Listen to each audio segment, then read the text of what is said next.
Hey there, it's your TTS Radio. We present some of the most entertaining stories from Reddit and elsewhere to you.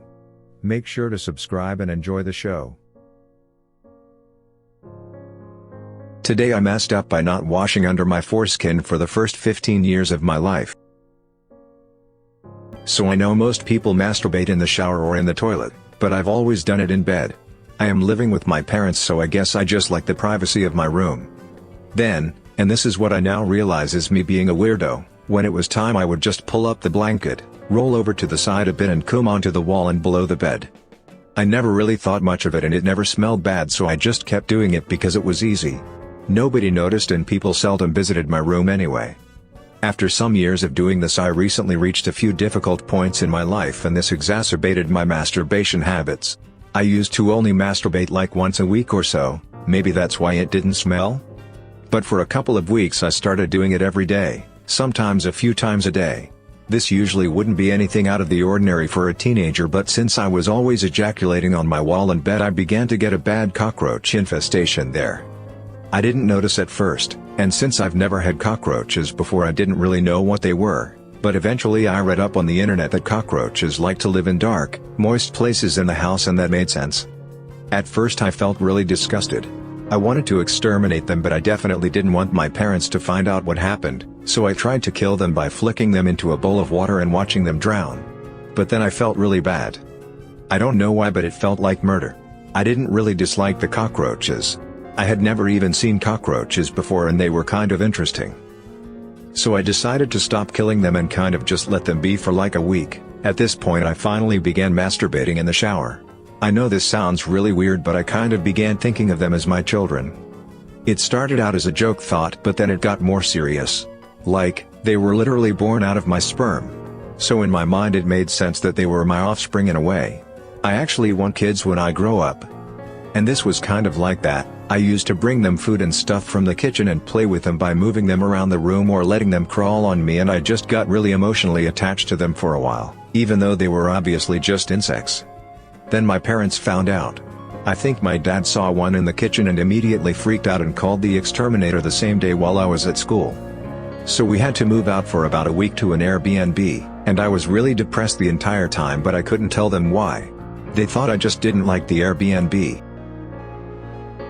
So today I got a little overexcited about some new almond milk iced coffee I bought, and because it's been 90 degrees at 8 AM where I live, and this stuff is so damn delicious, I chugged 2 large glasses. With this I also had a nice yogurt and was out the door.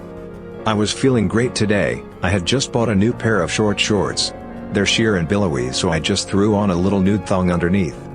For lunch I grabbed a huge sandwich with a friend. She didn't want her pickles. This place makes their own and they're awesome, so I happily scarfed down a huge amount with my lunch. 10 minutes later I was driving home and start to get that familiar rumble in my stomach signaling I might need to make to poopy pretty soon, but I could wait. Within 5 minutes that rumble turned into an intense cramping, the kind that makes you break out in a cold sweat. My hands were shaking and I was starting to see double. I was about 10 minutes from my house. I floored it as the cramping intensified. Just as I rounded the corner to my street, poop started reverse raping my poor virgin butthole in a violent punami. Tears flowed from my eyes as diarrhea flowed from my butt. But not just any diarrhea, it's like my digestive system literally forgot it had to digest those pickles, and my poop could be described as nothing less than the feeling of swabbing my tender balloon knot with a red-hot branding iron. I was sobbing hysterically while pulling into my driveway as I had now ruined my shorts and car seat. I frantically dashed from my car and ran directly into the mailman. His face instantly went pale as he noticed putrid coffee pickle poop seeping through my shorts, my thong not doing a thing to stop it. I burst into tears again and ran to my bathroom where I ripped my shorts and panties off and started trying to clean myself up. I thought I had suffered enough now. But no, the gods were still angry, for as I weakly reached for some summer's eve wipes, vagina wipes to keep your lady bits smelling like flowers. But I accidentally grabbed some makeup remover wipes that are essentially just napkins soaked in salicylic acid. Now, for those of you that have never put salicylic acid on your face, it burns. Now, imagine having poop razor blades and fire and bleach and having the equivalent of an open wound, my vagina, and rubbing those acid wipes all over your downstairs. I began screaming as the pain immediately hit me. I crawled into the shower and sat spread eagle on the floor, furiously rubbing my poor puss and tush. My labia turned bright red and my butt never stopped stinging. I dragged myself like a dog with broken legs to my bed and am now lying naked with a pillow crammed between my legs praying for the pain and misery to end. I work in a nice office in a big city, Big Four accounting, and all of my coworkers are young and dress nice. So I try to look decent when I come to work. I have a white shirt Wednesday thing going on so I can keep my black pants and white shirt combos to a minimum. You can see where this is going. So normally I take a dump 1 or 2 times at work each day. I'm salary, so it's not some big paid to poop thing. I just have to shit, so I do. I'm also pretty particular with my hygiene, and at home almost strictly use wet wipes, so my butt is clean. When I'm at work I generally use the single bathroom to poo, which actually have showers for people that run and shower over lunch. So there is plenty of privacy. I don't bring the wet wipes, but I do however have the whole room to myself, and after using TP, I keep my pants half down, wash my hands, and use the damp paper towels to finish off the job at work. Then pull my pants up and clean my hands more officially. Velp, it happened. My technique came back to bite me and I felt what was absolutely not a damp paper towel slide through my cheeks. Luckily these are post-TP wipes, and the residual was minimal, but definitely there, and man did I feel stupid.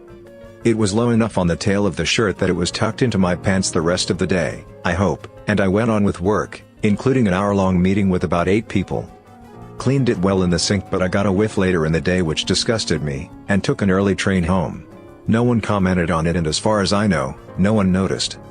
Super tame compared to some of the stuff on here, but I was extremely embarrassed, and I'll most likely be changing up the post-wipe ritual sooner than later. This happened around 6 years ago when I was in 9th grade. I grew up not knowing a single thing about my penis or how to clean it. My parents never taught me anything about genitals, and I apparently never asked. All I knew was that's where the pee came out. So one day in 9th grade biology, our teacher was covering the male reproductive system that day. She got to a point where she mentioned that for uncircumcised men the foreskin is supposed to retract over the head of the penis. I was pretty shocked because that's certainly not how mine worked. By that time I was a daily meat eater and my foreskin could barely go back enough for me to see the entrance of the urethra. So armed with my new knowledge about how my penis was supposed to work, I went home and a few Google searches led me to discover that I had a severe case of phimosis. So being the pragmatic young buck that I am, I also Googled how to fix it. There were basically 2 options, either tell my parents and have them take me to a doctor for surgery, or do stretching exercises. Not wanting to tell any of this to my parents or have someone come near my penis with a scalpel, I opted for the latter option. I got some baby oil, the only lube available at the time other than my mom's bottle of expensive extra virgin olive oil, and went to work. After about 4 hours of stretching I finally started making some progress. I could see a slightly bigger area now, not just the opening of the urethra like before. Everything was going great except for one thing. From the underside of my foreskin came the most pungent, musty, cheesy, disgusting smell I've ever had the displeasure of smelling even to this day. It dawned on me that my penis had truly not been cleaned at all in my entire life up to that point. I kept stretching over the course of a few days and I started to notice a thick, gooey greenish-brown sludge seeping from under the foreskin as I stretched. Some quick Googling taught me that this was smegma, also known as penis cheese. I cleaned it off whenever it seeped out during my stretching exercises, and as much as it disgusted me, everything was still going fine. That was about to change real fast. So this was about 10 days into my stretching and I'd gotten my foreskin about to the halfway mark. I was getting very excited to finally have a normal full-functioning penis, so I got very impatient and I decided I'd try to force it all the way back. That day I lubed and got to work. I pulled it back as far as it would go and pulled it some more. I pulled it till I couldn't bear the pain anymore. I did this over and over again for around 3 hours until I somehow managed to pull it almost to where it was almost over the entirety of the head of my penis. I got way too excited and despite the pain I gave it one big yank and I felt the foreskin pop over the back of the glands. It hurt like hell, but I was just so relieved that I didn't care. I opened my eyes and my heart skipped several beats. The entire lower half of the head of my penis down to the area behind it was caked with thick brown and green smegma.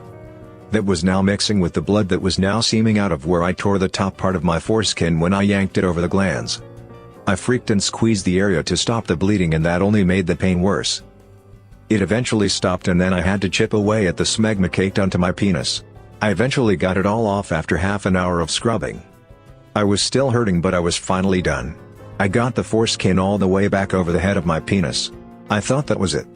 I tried rolling it back over the head, but it wouldn't budge, so I just left it. I completely ignored the fact that forcing the foreskin back all the way would constrict all the blood flow to the head of my penis. You know how a balloon looks when you fill it with water and tie it? That's how my penis looked. I went to bed, went to school the next day in severe pain, and acted like everything was fine. When I got home I was still in major pain, so I decided I'd check on it. I undressed in the shower and looked down at it. The first thing I saw were the blisters. 2 huge brown pus-filled blisters, one on the right side and the other on the underside of the glands. The next thing I noticed was the fact that my penis was now seemingly turning some shade of white. I'm a black guy. I realized that if I didn't find a way to get my foreskin back over my glands, then it was probably going to shrivel up and fall off. I lubed up once more and began forcing my foreskin back over the glands. This was made even more difficult because of the 2 big blisters in the way. I kept trying to force it back over, and I put too much pressure on one of the blisters and it broke, causing pus to leak out all over my penis and fingers. My penis was on fire at this point and I was holding back tears, but I kept pushing until I felt it pop back over the glands. Judging from the liquid that seeped out afterwards and the extra jolt of pain I felt, I guess the second blister popped too. Once again I left it and went to bed.